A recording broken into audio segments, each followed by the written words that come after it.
ఈరోజు నేను సరస్వతి ఆకు గురించి చెప్తున్నాను. మీకు లాంగ్ వీడియో చేస్తున్నాను. అంత క్రితం షార్ట్ చేశాను. అందరూ కూడా కామెంట్ చేస్తున్నారు, సరస్వతి ఆకు గురించి కొంచెం మాకు చెప్పండి, కొంచెం వివరంగా క్లుప్తంగా మాకు అర్థమయ్యే విధంగా చెప్పండి మేడం అంటున్నారు. సరేలే అని చెప్పి నేను మీకు వివరంగా చెప్తున్నాను, వినండి. ఈ సరస్వతి ఆకు, సరస్వతి అంటే మనకి చదువుల తల్లి అని మనకు తెలుసు. అయితే ఈ సరస్వతికి ఇచ్చే లిక్విడ్ నేను ఇదిగండి, ఇది 4 days ఊరపెట్టిన ఇవి ఏంటంటే ఇవి బియ్యం కడిగిన నీళ్ళు. ఇవి వచ్చేసేమో మజ్జిగండి, ఇది కూడా 4 days. వీటిని ఒక 5 లీటర్స్లో 1 లీటర్ పోసి వీటికి నేను ఇస్తాను. చూడండి, ఈ ఆకు వల్ల ఎంత ఉపయోగాలు ఉన్నాయో నేను మీకు ఇప్పుడు చెప్తాను. మీరు ఖచ్చితంగా లాస్ట్ వరకు స్కిప్ చేయకోకుండా మీరు చూడండి. చూసి మీకు నచ్చినట్లయితే మీరు కూడా నచ్చినట్లు కాదు, ఖచ్చితంగా మీరు కూడా నర్సరీలో ఒక మొక్క తీసుకురండి. నేనైతే ఒక చిన్న మొక్కనే తీసుకొచ్చాను, కానీ నాకు ఇప్పుడు చూడండి ఎంత పెద్ద గుబురైందో. ఇదిగోండి, ఇంత చిన్న మొక్కను తీసుకొచ్చాను నేను. ఇంత మొక్కనే తెచ్చాను, చూడండి ఇప్పుడు ఎంత అయ్యిందో. ఇంకా మా మేడమ్స్కి ఇచ్చాను, మా పేరెంట్స్కి ఇచ్చాను, ఇంకా నేను అటు ప్లేస్లో కూడా పెంచాను. అది మీకు మళ్ళీ నేను తర్వాత వీడియోలో చూపిస్తాను. అయితేనండి, దీనివల్ల ఉపయోగాలు ఏంటి అంటే పిల్లల్లో బ్రెయిన్ డెవలప్మెంట్ బాగా అవుతుందండి. గర్భిణీగా ఉన్నప్పుడు ఏం చేస్తారంటే మీరు రోజుకి ఒక 4-5 ఆకులు కొంచెం మామూలుగా భోజనం చేసిన తర్వాత, మన తమలపాకు పూర్వీకులు మన పెద్దవాళ్ళు ఇంత క్రితం వేసుకునేవాళ్ళు కదా. భోజనం చేసిన తర్వాత ఒక 4 ఆకులు నోట్లో వేసుకుంటాం, అలా చేస్తారు కదా.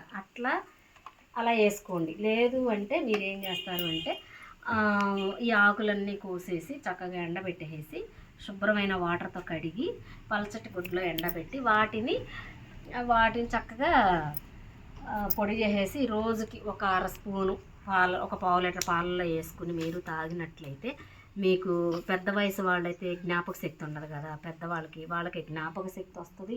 ఇంకోటి వచ్చి ఆహారం తిన్న తర్వాత మనం 4-5 ఆకులు కూడా తాంబూలంలో వేసుకోవచ్చు. ఈ మొక్క నుంచి తీసిన ఆకుల రసంను నువ్వుల నూనెతో కలిపి రాసుకుంటామంటే చర్మ వ్యాధులు ఉన్నవాళ్ళు మాత్రమే రాసుకోవాలండి. ఆ చర్మ వ్యాధులు ఉన్నవాళ్ళు రాసుకుంటే కనుక ఆ చర్మ వ్యాధులు తగ్గి చాలా చక్కగా అందంగా కనిపిస్తాం మనము. ఇంకోటి వచ్చేసి ఎంతటి పెద్దవాళ్ళు అయినా సరే జ్ఞాపక శక్తి బాగా వస్తుంది. ఇంకొకటి ఎంత మొద్దైనా సరే వాడు ఫస్ట్ క్లాస్ రావడానికి తయారవుతాడు ఈ ఆకు తినడం వల్ల. ప్రతి ఒక్కళ్ళ ఇంట్లో కూడా ఈ మొక్కను మీరు పెంచండి. మాకైతే ఈరోజు FRS చేయించుకోవటం కోసం అని చెప్పి గర్భవతులు వచ్చారు. వాళ్ళు అన్నారు, మేడం ఖచ్చితంగా వీడియో పెట్టండి మేడం, మేము చూస్తాము, మీ వీడియోలు చూస్తున్నాం మేడం, చాలా బాగా చేస్తున్నారు అన్నారు. సరే అని చెప్పి మా వాళ్ళ కోసం నేను తప్పనిసరి ఈరోజు చేస్తున్నాను ఈ వీడియోని.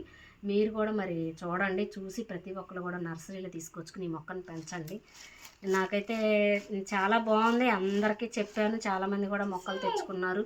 వాళ్ళ ఇళ్ళల్లో కూడా మీకు ఒకసారి చూపించమంటే మీరు కామెంట్ బాక్స్లో నాకు కామెంట్ పెట్టండి. వాళ్ళు పెంచుకుని వాళ్ళు వాడుతున్నారు కూడా, మీరు కూడా చేసుకుంటారని చెప్పి నేను మళ్ళీ ఈ పెద్ద వీడియో లాంగ్ వీడియో చేస్తున్నాను. మరీ ముఖ్యంగా ఇంకోటి ఏంటి అంటే ఈ ఆకుల్ని గర్భవతులు, బాలింతలు, చిన్నపిల్లలు కూడా ప్రతి ఒక్కరు తీసుకుంటే ఇంకా మంచిది. ఎంతటి మొద్దైనా సరే మళ్ళీ ఇంకోటి వచ్చేసి ఎంతటి మొద్దైనా సరే ఫస్ట్ క్లాస్లో ఉంటాడు ఆ పిల్లాడు. పూర్వకాలంలో ఈ ఆకుని ఋషులు తినేవాళ్ళు.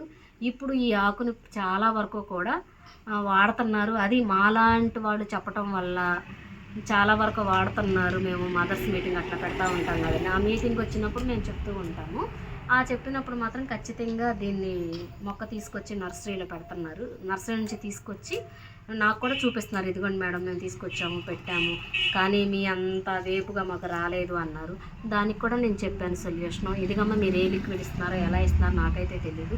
వీటికి పుల్లటి మజ్జిగ కానీ బియ్యం కడిగిన నీళ్ళు ఈ ఒక 3 days 4 days మనం గనక చక్కగా వాటిని ఊరనిచ్చి ఆ లిక్విడ్ని దీనికి ఇస్తే కనుక ఒక 4 daysకి ఒకసారి మనం ఇస్తూ ఉంటే చాలా మంచిగా బాగా పెరుగుతుంది. ఈ ఆకులు కోస్తే మళ్ళీ పక్కన మొక్కలు వస్తాయి. మళ్ళీ ఈ మొక్కలు తీసి మనం ఇంకో టబ్బులో పెట్టుకోవచ్చు, లేదా నేలలో అనుకోండి పాకుతాయి. నేనైతే అక్కడ నేలలో వేసాను, పందిరి కూడా వేసాను దానికి పాకించుదామని. అది వచ్చిన తర్వాత మళ్ళీ మీకు ఒక చిన్న వీడియో చేసి పెడతానండి. బాయ్.